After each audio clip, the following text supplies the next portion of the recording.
दरख्वास्त करूँगा कि वो मेरी दरख्वास्त माने और वज़ीर आज़म का ओहदा कबूल करें। जवाब में हमारी जो वज़ीर आला के कैंडिडेट हैं वो मरीम नवाज़ शरीफ। हमने तय किया है कि हम आपस में मिल बैठ के हुकूमत बनाएंगे।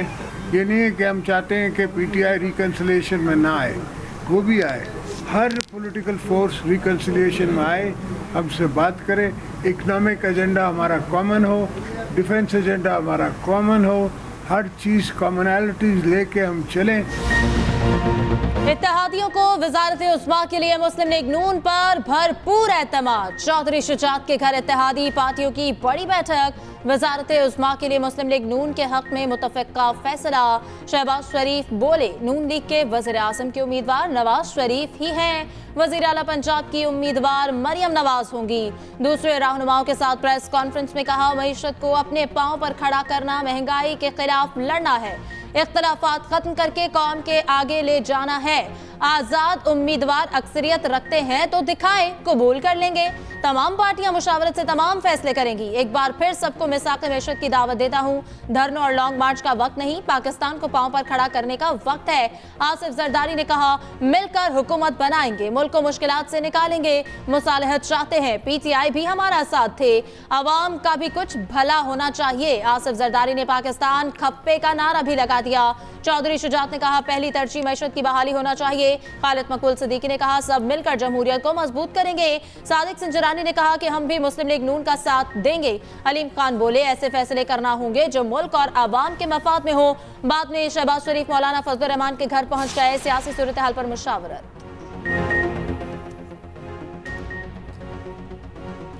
नून लीग की वजारत उज़्मा के लिए शहबाज शरीफ नामजद। पार्टी की तर्जुमान मरियम औरंगजेब ने कहा, नवाज शरीफ ने वजारत उज़्मा के लिए शहबाज शरीफ और वज़ीर आला पंजाब के लिए मरियम नवाज को नामजद किया।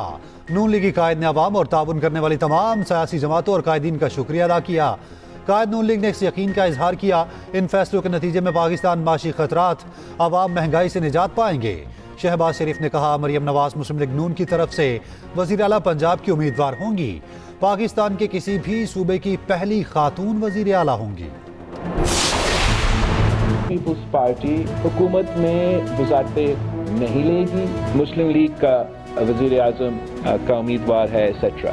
अगर वो पुराना ही सियासत करेगा ना, अगर हमने ऐसे ही नफरत और तकसीम की सियासत करना है तो मेरे ख्याल में बहुत मुश्किल होगा। जहाँ तक मुस्लिम लीग नून की या किसी भी जमात की वज़ीर आज़म के उम्मीदवार हैं, वो उन जमातों का फैसला है कि वो कौन अपने उम्मीदवार बनाएंगे। मेरा ख्वाहिश ये ज़रूर होगा कि सदर जरदारी जब प्रेसिडेंसी का इलेक्शन आए तो उस इलेक्शन में हिस्सा ले और इस मुल्क का सदर बने। पीपल्स पार्टी ने भी अपने पत्ते शो कर दिए। नून लीग को नवाज दिया, शिकार की बजाय शेर को रास्ता दे दिया। बिलावल भुट्टो का प्रेस कॉन्फ्रेंस में वजारत उस्मा के लिए नून लीग के उम्मीदवार को वोट देने का ऐलान। हिमायत के बदले वफाकी काबीना में कोई वजारत नहीं ली जाएगी। आसिफ जरदारी को सदर मुमलिकत बनाने की ख्वाहिश। सदर, चेयरमैन, सेनेट और स्पीकरशिप के लिए पीपल्स पार्टी अपना उम्मीदवार खड़ा करेगी। सीईसी इजलास के बाद न्यूज कॉन्फ्रेंस करते हुए चेयरमैन पीपल्स पार्टी ने कहा, मुझे मैंडेट नहीं दिया गया, वजीर आजम बनूं, मुल्क जल रहा है, बुझाने की सलाहियत सिर्फ पीपल्स पार्टी में है। बानी पीटीआई जाने, शरीफ बरादरान जाने, वो हुकूमत बनाए, मैं नहीं बनाता।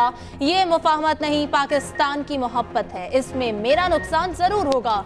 जो कुछ इस इलेक्शन में पीपल्स पार्टी के साथ हुआ, इसका फैसला करना पड़ेगा। बिलावल ने सियासी जमातों से मुज़ाकरात के लिए कमेटी भी बना दी। 18 सीट्स जीतने पर एमक्यूएम पर भी तंज।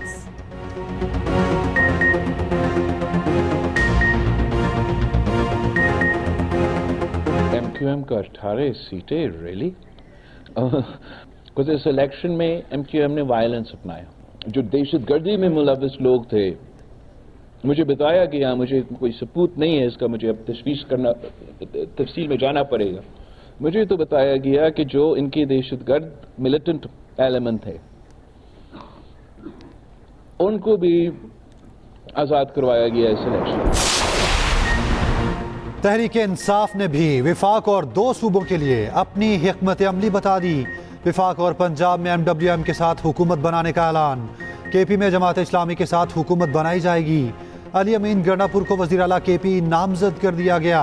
अडियाला जेल में मीडिया से गैर रस्मी गुफ्तगू करते हुए बानी PTI ने वाज़ेह किया, नून लीग, पीपल्स पार्टी और MKM से कोई बातचीत नहीं होगी। तीनों जमातों से किसी सूरत इत्तेहाद नहीं हो सकता। धांधली के खिलाफ आवाज उठाने वाली तमाम जमातों को इकट्ठा करेंगे। अब पता चल गया हम आरओस के इलेक्शन के क्यों खिलाफ थे।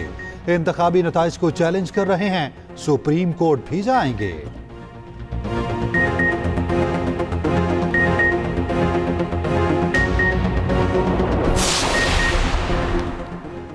हुकूमत बनाने के लिए PTI के राब्ते शुरू, वज़ीर आज़म और स्पीकर के नाम जल्द देने का ऐलान। बानी PTI ने आमिर डोगर को कौमी असम्बली में चीफ व्हिप नामजद कर दिया।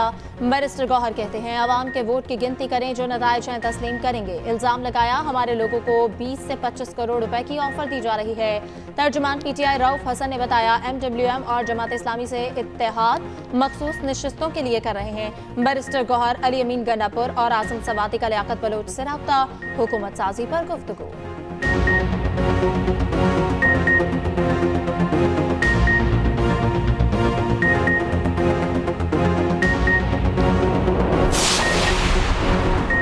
जमात इस्लामी ने तहरीक इंसाफ को मुस्बत जवाब दे दिया। MWM के साथ बैठने को भी तैयार। नायब अमीर जमात इस्लामी लियाकत बलोच कहते हैं, PTI ने KP में इत्तेहाद का पैगाम दिया, मुशावरत के बाद जवाब देंगे। हम गैर मशरूत इत्तेहाद के लिए तैयार थे। तर्जुमान जमात इस्लामी कैसर शरीफ ने कहा, मुशावरत के बाद PTI को हतमी जवाब दिया जाएगा।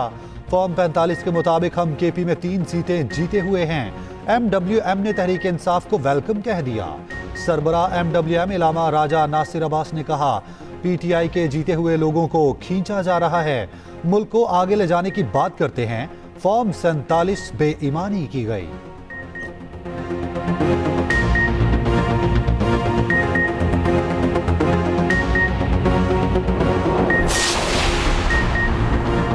नून लीग का सदर मुमलिकत के लिए पीपल्स पार्टी के उम्मीदवार की हिमायत का फैसला बाकायदा ऐलान जल्द किया जाएगा। मुस्लिम लीग नून का तहरीक इंसाफ पर तंज। बैरिस्टर गौहर के बयान पर मरियम औरंगजेब ने कहा, आपने मजमूई 1055 में से 2000 सीट जीती हैं। आपकी इत्तला के लिए ये असम्बलियों की सीट्स हैं, किसी बस की नहीं।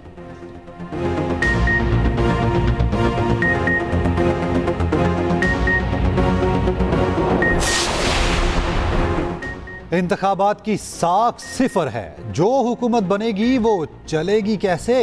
रहनुमा PTI शाह महमूद कुरैशी का सवाल, हुकूमत बन भी गई तो कौम उसे कबूल नहीं करेंगे। लतीफ खोसा ने दावा किया, बानी PTI वजीर आजम बनेंगे, हमारे बगैर कोई हुकूमत नहीं बन सकती। पीपल्स पार्टी का MKM की 15 नशस्तों पर इजहार हैरत, जायजा लेने का ऐलान कर दिया। मुराद अली शाह कहते हैं कि पीपल्स पार्टी वही फैसला करेगी जो मुल्क के मफाद में होगा। खुर्शीद शाह ने कहा, नवाज शरीफ को अखलाकी तौर पर वजीर आजम का उम्मीदवार नहीं बनना चाहिए। लाहौर से नवाज शरीफ के इंतखाब पर कई सवालिया निशान हैं।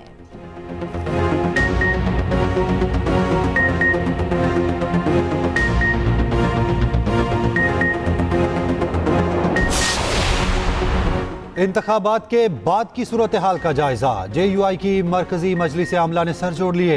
इजलास के बाद मीडिया से गुफ्तगू करते हुए तर्जुमान JUI असलम गौरी ने कहा, इलेक्शन जिस तरह हुए सबको पता है, अगर हुकूमत बनी तो बैसाखियों के साथ बहुत कम अरसा चल सकती है। तहरीक इंसाफ नहीं बल्कि हमारे साथ धांधली हुई। असल नताइज आए तो अकेले बलोचिस्तान में हुकूमत बना सकते हैं। मजलिस आमिला के इजलास आज फिर होगा। मौलाना प्रेस कॉन्फ्रेंस करेंगे।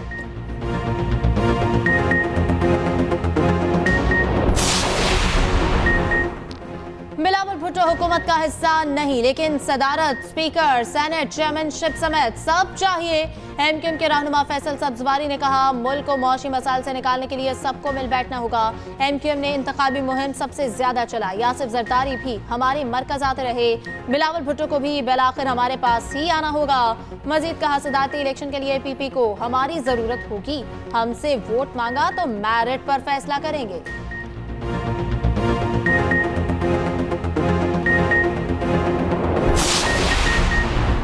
जमात इस्लामी का मुबैना इलेक्शन धांधली के खिलाफ जुम्मे को इस्लामाबाद में धरने का ऐलान। सेक्रेटरी जनरल अमीरुल अजीम ने कहा, तमाम हलकों में धांधली से मुतालिक शिकायत इलेक्शन कमीशन को जमा कराएंगे। बड़े पैमाने पर धांधली के बावजूद इलेक्शन कमीशन खामोश है। निगरान हुकूमत धांधली की तहकीकात के लिए अदालती कमीशन तश्कील दे। दूसरी तरफ जमात इस्लामी कराची ने GDA के धरने की हिमायत कर दी। हाफिज नईम बोले 16 फरवरी को GDA के धरने में शरीक होंगे। GDA रहनुमा सफदर अब्बासी ने कहा, हमारा हक है, जब असेंबली में कुछ ना कर सके तो सड़कों पर आ जाएंगे। हुकूमत साजी का मरहला होगा कैसे? 4 मार्च को नए वज़ीर आज़म का चुनाव होगा। कौमी असम्बली का इजलास 29 फरवरी को तलब किए जाने का इम्कान। कानून के मुताबिक 21 दिन के अंदर कौमी असम्बली का इजलास बुलाया जाएगा। इजलास के पहले दिन अरकान पुराने स्पीकर से हल्फ उठाएंगे। 1 मार्च को स्पीकर और डिप्टी स्पीकर के लिए कागजात जमा होंगे। 3 मार्च को वज़ीर आज़म के इंतखाब के लिए कागजात नामजदगी जमा कराए जाएंगे। वज़ीर आज़म के इंतखाब के लिए 169 अरकान की हिमायत लाजमी। अगर कोई इतने वोट ना ले सका तो रन ऑफ इलेक्शन होगा। इस असम्बली में मौजूद अरकान का अक्सरियत वज़ीर आज़म का इंतखाब करेगी।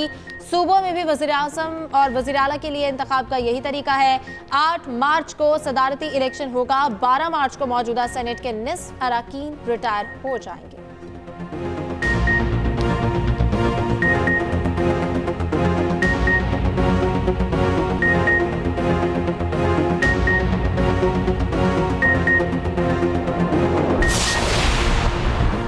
बलोच तलबा की अदम बाजियाबी, निगरान वज़ीर आज़म इस्लामाबाद हाई कोर्ट तलब।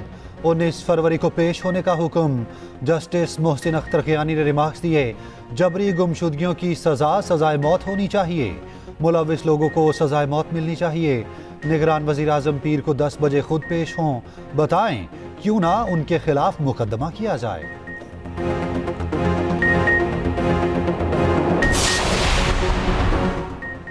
सानेहा जड़ावाला पर पंजाब हुकूमत की रिपोर्ट मुस्तरद। सुप्रीम कोर्ट के सख्त रिमार्क्स। चीफ जस्टिस ने कहा, पंजाब हुकूमत की रिपोर्ट रद्दी की टोकरी में फेंकने के काबिल है। रिपोर्ट देखने के बाद मुझे शर्मिंदगी हो रही है। जड़ावाला में बहादुर पुलिस खड़ी तमाशा देखती रही। अदालत की तमाम गुरुद्वारों और मंदिरों की तफसीलात जारी करने की हिदायत। दौरान समाज चीफ जस्टिस और वकील मतरूका वक्फ इमलाक बोर्ड में तल्ख जुमलों का तबादला। चेयरमैन मतरूका वक्फ इमलाक बोर्ड ने बताया कि मुल्क में फाल गुरुद्वारों की तादाद 19 है। चीफ जस्टिस के हुक्म की सरजनिश। कहा, मेरी बात पर सर क्यों कर रहे हैं? गुलामी की जंजीरें तोड़ दे।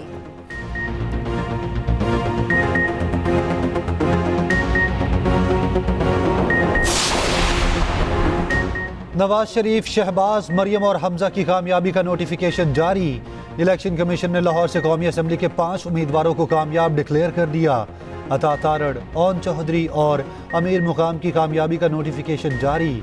लाहौर हाई कोर्ट ने नवाज और हमजा समेत मुतादिद उम्मीदवारों की कामयाबी के खिलाफ दरखास्तें रद्द कर दी।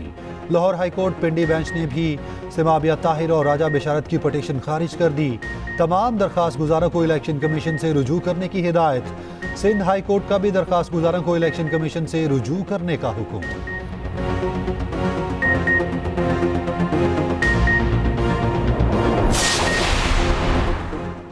इंतखाबात में मुबैना धांधली के खिलाफ बलूचिस्तान में शटडाउन हड़ताल सियासी जमातों की जानिब से हड़ताल की कॉल दी गई थी। तमाम बाजार, मार्केट्स और कारोबारी मराकज बंद रहे। मुख्तलिफ मकामात पर धरने भी दिए गए।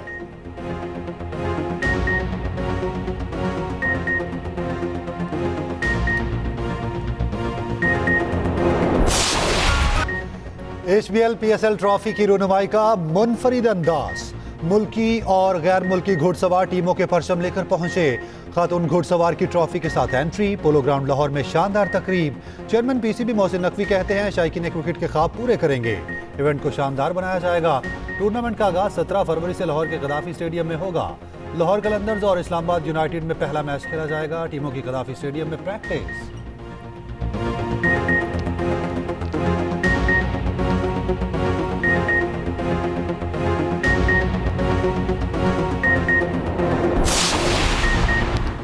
मुल्क को आगे चलाने के लिए इदारे और सियासी रहनुमा आपस में ताउन करें। सबको आपस में मिल बैठना चाहिए। बराह रास्त बात मुमकिन नहीं तो पसे चिलमन भी बात हो सकती है। सदर एक्स सर्विसमैन सोसाइटी की न्यूज कॉन्फ्रेंस में appeal. Lieutenant general retired Abdul Qayyum ने कहा, अफवाज पाकिस्तान और अदलिया जैसे इदारों को बदनाम ना होने दें। जहां इलेक्शन नताइज में तहफ़्फ़ुज़ात हैं वहां मुतालिका फौरन से रुजू करें।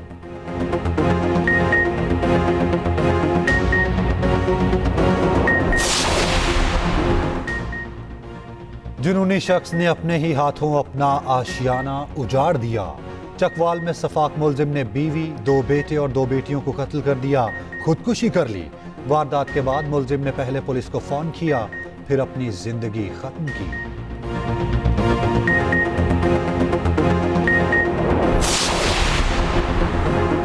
लाहौर में मॉल से छलांग लगाकर खुदकुशी करने वाली खातून के केस में नया मोड़। अहले खाना ने खातून को कत्ल करने का इल्जाम लगा दिया। थाना डिफेंस ए में हमाद नामी लड़के के खिलाफ मुकदमा दर्ज कर दिया। अहले खाना के मुताबिक 38 साल हलीमा को कत्ल किया गया। काम के सिलसिले में हलीमा मुलजिम हमाद के साथ थी। पुलिस मुलजिम को गुज़श्ता रात ही मौके से गिरफ्तार कर चुकी है। हुकूमत IMF को मुतमईन करने में नाकाम। IMF ने सनती शोबे के लिए बिजली टैरिफ कम करने का प्लान मुस्तरद कर दिया। गर्दिशी कर्ज में कमी के प्लान पर भी अदम एतमाद का इजहार। IMF ने कहा सनती शोबे को रिलीफ से गरीब घरेलू सारिफीन पर बोझ पड़ेगा।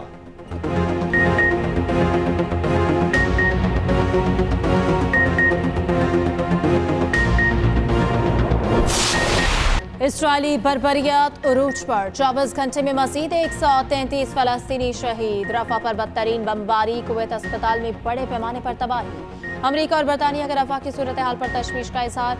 फलस्तीनी सदर की अमीर कतर से मुलाकात। पाकिस्तान ने भी रफा में इस्राइली जारहत को अफसोसनाक करार दे दिया। वज़ीर ख़ारजा जलील अब्बास जलानी ने कहा कि हमले बैनुल-अक़वामी क़वानीन की संगीन खिलाफ वर्जी है। फौरी जंगबंदी का भी मुतालबा।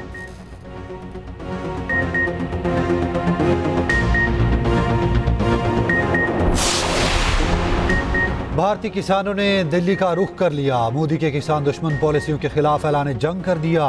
हजारों किसानों का दिल्ली की तरफ मार्च।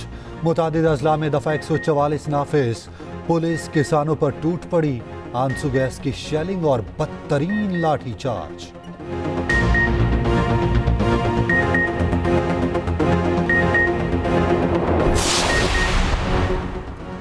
कराची की नौजवान टेनिस खातून प्लेयर ज़ैनब अली इंतकाल कर गईं। 17 साल ज़ैनब टूर्नामेंट में शिरकत के लिए इस्लामाबाद में मौजूद थी। मैच के बाद ड्रेसिंग रूम में गईं, जहां इंतकाल हो गया।